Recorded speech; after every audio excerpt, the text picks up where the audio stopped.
오늘도 하나님을 예배하는 여러분 모두에게 세상에 살면서 흘린 눈물들 하나님이 닦아주시고 여러분의 상한 모든 마음들을 치유하시는 은혜가 임하게 되기를 주님의 이름으로 축복합니다. 예수님은 말씀을 듣는 마음을 밭에 비유했습니다.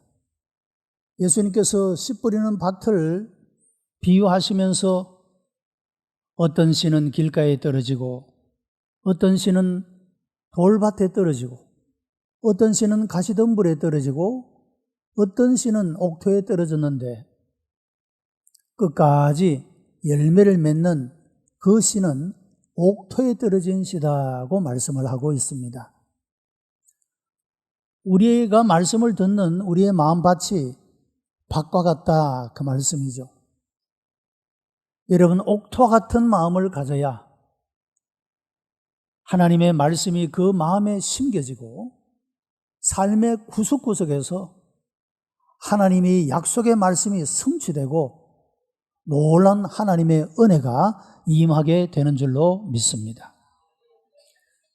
우리가 농경사회를 지나서 지금 산업사회 혹은 정보사회 이렇게 더욱더 변화되고 발전된 사회로 그렇게 가고 있습니다.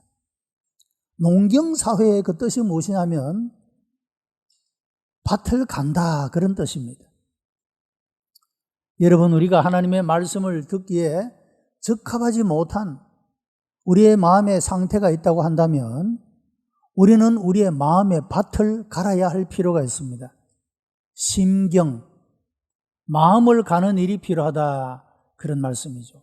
왜냐하면 우리의 마음이 옥토와 같아야 하나님의 말씀을 제대로 들을 수도 있고 그 말씀을 순종할 수도 있고 그 말씀을 실천해서 우리가 복된 삶을 살아갈 수가 있기 때문입니다. 잠언 4장 23절에는 무릇 지킬 만한 것보다 내 마음을 지키라 생명의 근원이 여기에서 나온다 그렇게 말씀을 했습니다.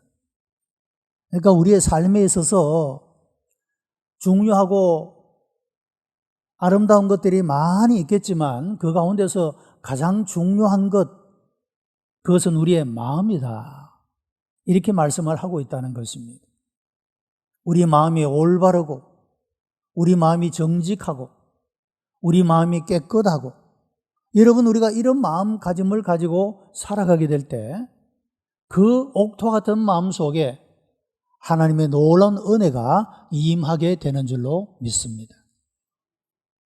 오늘날 우리가 살아가고 있는 이 세상은 점점 못 쓰는 환경이 되어져 가고 있습니다.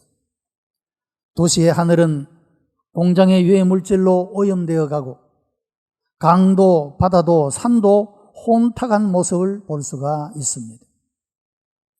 여러분, 제가 어릴 때만 하더라도 시냇가에 물이 흘러가는 것을 조그마한 강에 흘러가는 물을 그대로 마시고 살았습니다.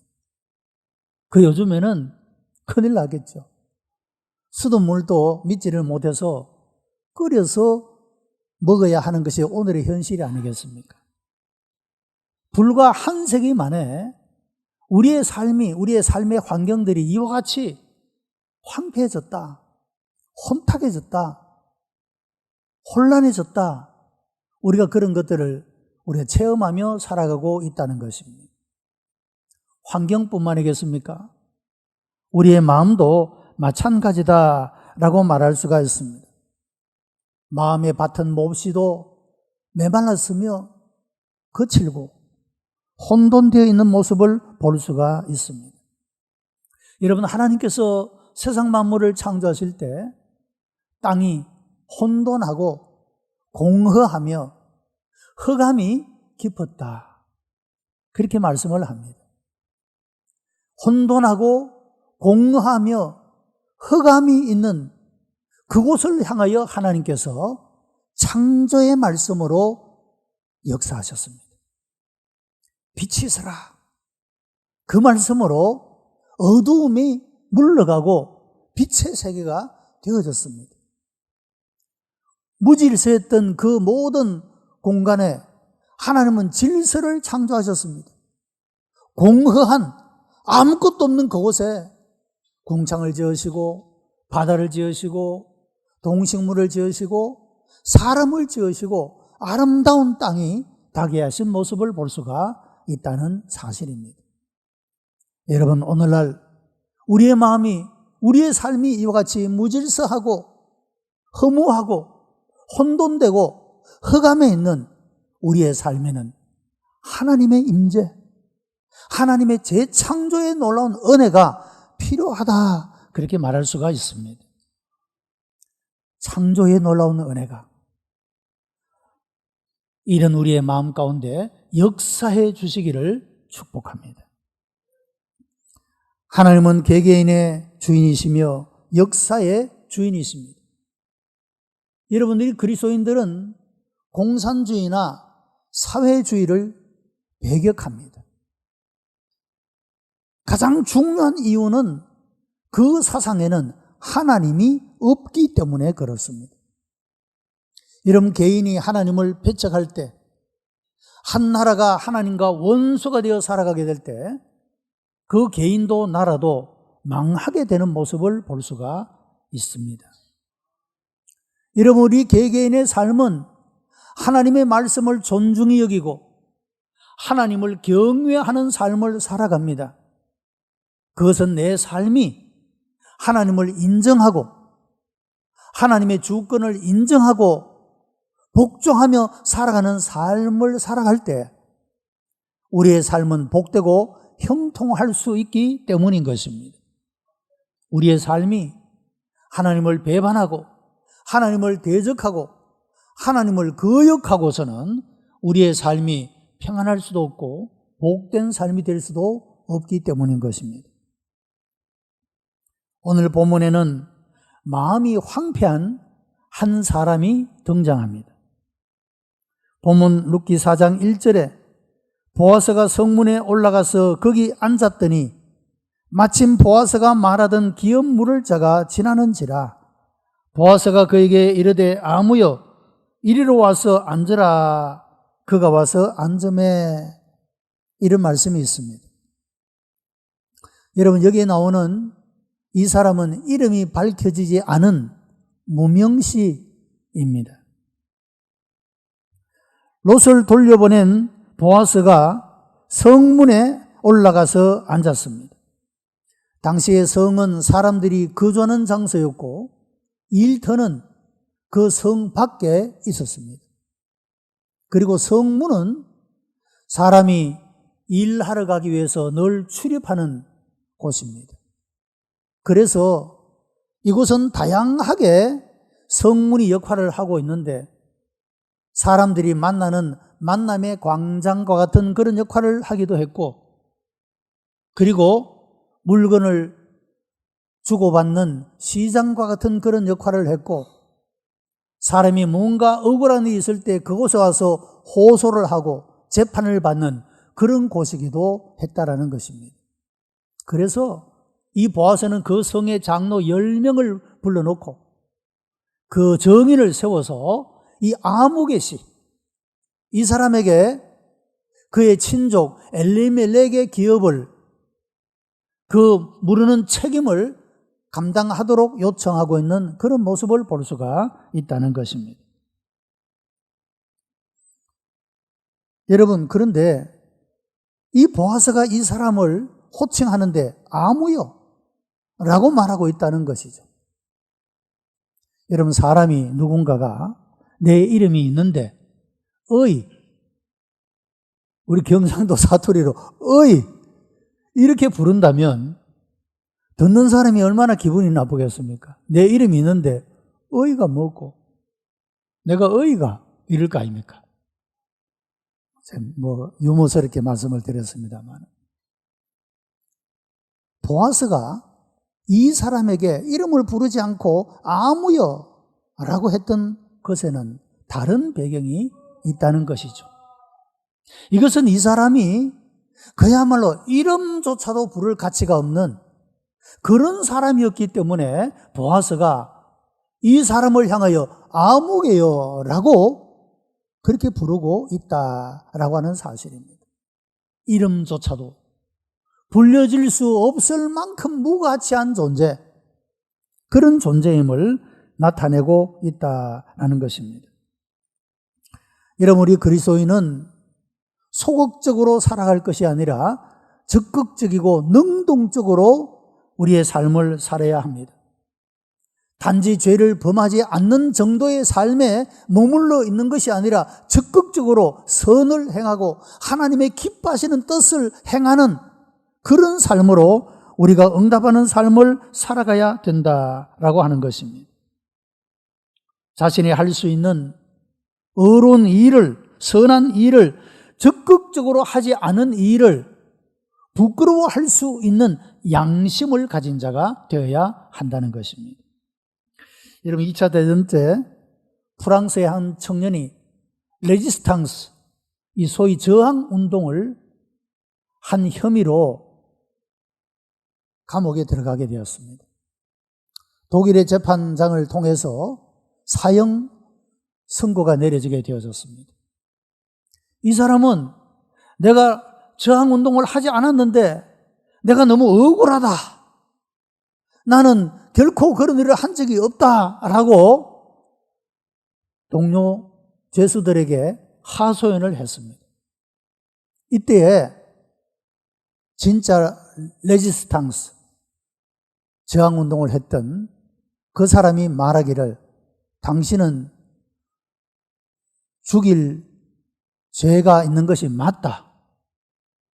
왜냐하면 우리나라와 민족이 이와 같이 어렵고 힘든데 당신은 이 나라를 위해서 아무 일도 하지 않았다는 그 자체가 죽임을 당할 마땅한 일이다 라고 그렇게 말했다는 것입니다. 여러분, 그렇지 않겠습니까? 모든 국민은 나라를 사랑합니다. 그런데 나라가 위기에 처하고 어려움에 처할 때 그 나라를 위해서 기도 한마디 하지 못하고 그 나라를 위해서 내가 뭔가 희생을 할 줄 모른다면 아무것도 하지 않은 죄, 죽어 마땅한 그런 죄에 속한다 할 수가 있지 않겠습니까? 여러분, 우리는 단순히 죄를 범하지 않았다는 것으로 만족해서는 안 됩니다. 최소한의 의무를 지켰다고 안심해서도 안 되는 것입니다. 예수님은 이렇게 말씀하셨습니다. 너희는 세상의 빛이요 세상의 소금이다. 우리는 적극적으로 이 세상을 향한 하나님이 나를 부르신 이 사명을 감당해야 한다라고 하는 것입니다. 여러분, 사람이 어떤 아름다운 일을 해놓고 자신을 드러내지 않는 무명의 겸손은 아름다운 것입니다.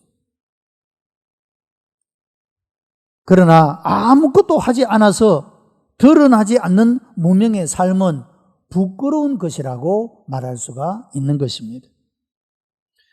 우리는 아무것도 하지 않고 감추어진 무명시가 아니라 기쁘게 즐겁게 감사함으로 주님의 일을 적극적으로 능동적으로 감당하는 하나님의 사람들이 되시기를 바랍니다.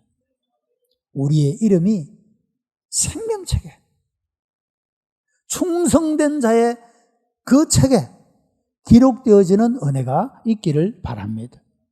이름 없이 아무개요, 이름조차 부를 가치가 없는 무가치한 무명한 자가 아니라 여러분, 하나님 앞에 그 이름이 아름답게 빛나는 사람들로 그렇게 세워지게 되기를 바랍니다. 이 무명씨는 참으로 불행한 사람이었다 할 수가 있습니다. 왜냐하면 자기의 권리와 책임을 포기했기 때문입니다. 룻기 4장 6절에 그 기업 물을 자가 가로되 나는 내 기업에 손해가 있을까 하여 나를 위하여 물으지 못하겠노라 그렇게 말하고 있습니다. 자기가 마땅히 엘리멜렉에게 가장 가까운 친족으로서 이 가족을 가장 책임져야 할 자리에 있는 이 사람이 내 기업에 손해가 있을까 하여 그 책임을 못하겠다고 말하고 있습니다. 처음에는 한다고 했습니다. 그러나 계산을 해보니까 이게 손익계산이 제대로 맞지 않는 겁니다. 그래서 내가 손해가 있을까 내가 그 책임을 못하겠다라고 이렇게 대답을 합니다. 여러분, 무엇이든지 사람도 물건도 무엇이든지 제 자리에 있을 때가 아름다운 것입니다. 목사가 목사의 자리에 있을 때 아름답고, 항존 직분자들이 항존 직분자의 자리에 있을 때가 아름답습니다.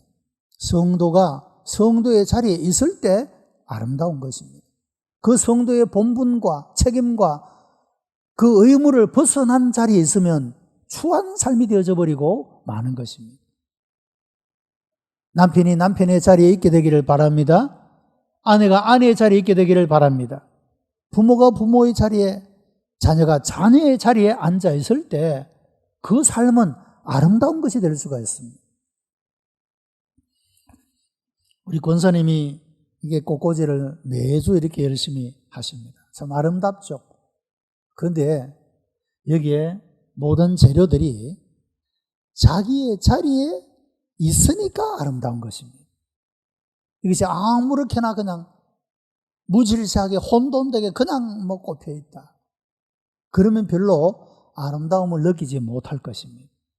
마음을 담고 정성을 담고 주님을 사랑하는 그 마음으로 정성스럽게 기도하며 질서 있게 그 자리를 잡아갈 수 있도록, 그래서 여러분, 우리가 이 꽃꽂이를 볼 때 마음의 기쁨을 가질 수 있게 되는 것입니다. 사회가 혼란스러운 것은 자기의 자리를 잃어버렸기 때문입니다. 정치가들도 기업가들도 지도자들도 가정들도 자기의 자리를 잃어버렸기 때문에 아픔과 고통을 경험하게 되는 것입니다.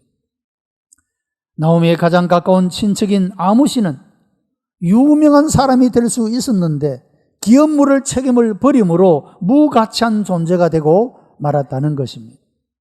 사도행전 6장에 나오는 7장에 나오는 스데반의 이야기는 참으로 아름다운 이야기가 아닙니까?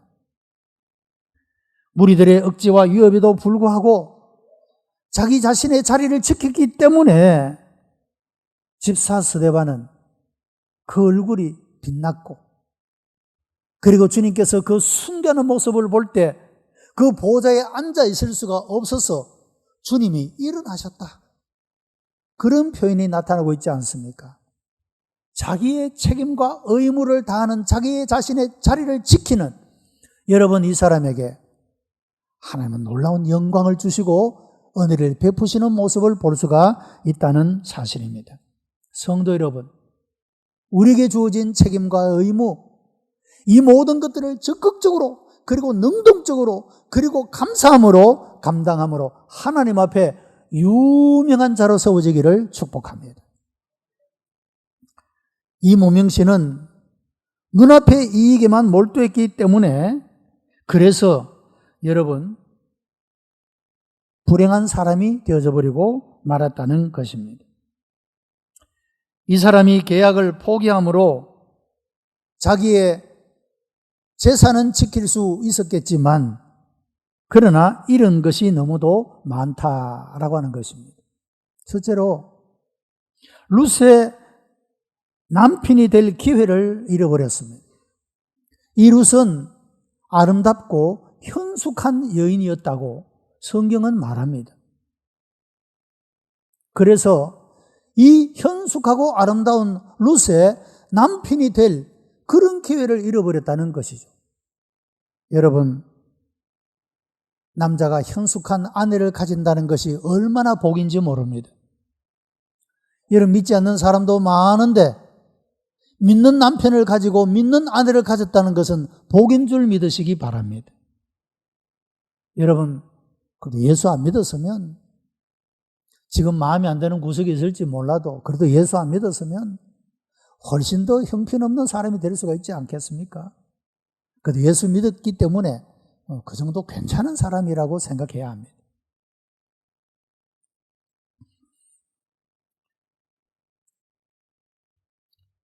또 이 사람은 메시아이신 예수 그리스도의 가문에 들어갈 수 있는 기회를 잃어버렸다는 것입니다. 여러분, 룻이 보아스에게 시집을 가서 아들을 낳았는데 그 아들의 이름이 오벳입니다. 오벳. 이 오벳이 누구냐 하면 다윗의 할아버지가 되는 사람입니다. 여러분, 메시아이신 예수님이 어느 가문에서 나오셨습니까? 다윗의 자손, 다윗의 가문이라고 말하고 있지 않습니까?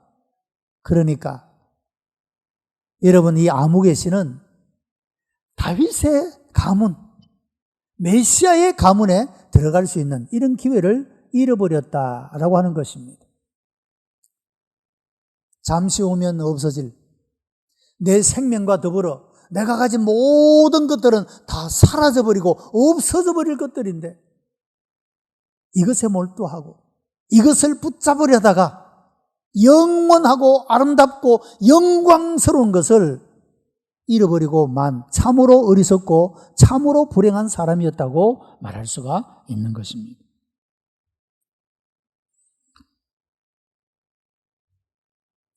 옛날에 한 영주가 산책길에서 자신이 고용한 젊은 정원사가 부지런히 일하는 것을 보았습니다. 정원의 구석구석을 아름답게 손질할 뿐만 아니라 화분마다 꽃을 조각하고 있었습니다. 영주가 이렇게 물었습니다. 화분에 조각을 한다고 품삯을 더 받는 것도 아닌데 왜 그렇게 열심히 하느냐? 이렇게 물었더니 이 정원사가 대답하기를, 저는 이 정원을 사랑합니다. 그래서 시간이 남으면 화분에 조각을 합니다. 저는 이 일이 즐겁습니다. 그렇게 대답을 한 것입니다. 이 영주가 보니까 비록 자기 집에 정원을 관리하는 정원관리사지만 그 마음의 자세가 너무도 귀하고 아름답게 느껴졌습니다. 그래서 이 영주가 이 정원사로 하여금 조각을 공부할 수 있도록 길을 열어주었습니다. 이 청년이 열심히 공부를 해서 유명한 사람이 되었습니다. 여러분, 르네상스 시대의 최고의 조각가, 최고의 건축가, 최고의 화가 미켈란젤로였습니다. 그에게 주어진 삶을 최선을 다해서 자기의 의무와 책임을 오히려 넘어서 이와 같이 적극적으로 능동적으로 자기의 자리를 지키며 그 일을 감당하게 될 때 사람에게 인정받는 사람이 되고 그의 길이 열려져서 무명했던 이 사람이 유명한 자가 되어지는 이런 놀라운 복을 받게 된 것입니다. 사랑하는 성도 여러분, 나의 삶의 자리에서 내가 선 그곳에서 내가 감당해야 될 책임과 의무를 소극적으로 죄를 짓지 않는 것만으로 만족하는 삶이 아니라 적극적으로 하나님이 기뻐하시고 원하시고 뜻하시는 그 일에 우리의 마음을 담고 정성을 담고 힘을 다하여 책임 있는 존재로 응답하는 삶을 통하여 여러분, 우리의 이름들이 생명책에 기록되는 영적인 신령한 은혜들 뿐만 아니라 우리가 이 땅에서 하나님이 주시는 그런 놀랍고도 영광스러운 복을 누리는 사람으로 살아가는 그런 우리 복된 성도가 다 되시기를 주님의 이름으로 축복합니다. 기도하십시다. 은혜가 풍성한 하나님 감사합니다. 우리를 사랑하시어 세상에서 불러내시고 성도라는 이름을 주시니 감사하옵나이다. 하나님, 우리가 하나님의 부르심에 부끄럽지 않는 삶을 살아가도록 적극적으로 능동적으로 책임 있는 존재로 살아갈 수 있도록 은총을 베풀어 주시기를 원하옵나이다. 아버지 하나님, 창조주 하나님께서 이 시간 각인의 심령 속에 임재하시어 우리의 삶이 새로워지도록 역사하시고 누구든지 그리스도 안에 있으면 새로운 피조물이라고 하셨사오니 그 창조의 능력으로 우리의 삶 가운데 새로운 은혜를 부어 주시옵소서. 그래서 하나님이 기대하시고 원하시는 그런 삶으로 응답하는 책임 있는 존재로 살아가도록 우리 주님 역사해 주시옵소서. 감사하며 예수님 이름으로 기도드리옵나이다. 아멘.